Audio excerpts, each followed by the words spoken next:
Sorry, தாவீத Goliath எதிர்த்து வரும்போது கோலியாத் எவ்வளவு உயரம், கோலியாத்துடைய தலைச்சீரா எவ்வளவு பெருசு, கோலியாத்துடைய மார்க்கவசம் எவ்வளவு பெருசு, கோலியாத்துடைய ஈட்டி எவ்வளவு பெருசு, இதுல தான் எல்லாரும் கவனம் வச்சிட்டு இருந்தாங்க.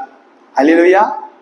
ஆனா நம்ம தேவனிடத்துல பேசணும். நாம் எங்க கண்கள் உண்மையே நோக்கி கொண்டிருக்கின்ற எதிரியா நீ நோக்குற, உன்னை நோக்கும் எதிரியின் கண்ணில் முன்னே பாடிட்டு ஏன் பதறீங்க? வர பாக்குறான், ஐயோ என்ன நோக்குறான், ஐயோ என்ன தாக்குறான்னு சொல்லி எதுக்கு நீங்க சத்துருவை குறித்து நீங்க பயப்படுறீங்க? உங்க சத்துரு எவ்வளவு திரளா இருந்தாலும் சரி, அவன் எவ்வளவு பெரிய பலசாலியா இருந்தாலும் சரி, அவன் எவ்வளவு பெரிய அதிகாரியா இருந்தாலும் சரி, உங்க கண்கள் அவரையே நோக்கி கொண்டிருக்கு. அவரை நோக்கி நம்ம சொல்ல வேண்டியது ஒன்னே ஒண்ணுதான், எங்களுக்கு பலன் இல்லை ஆண்டவரே,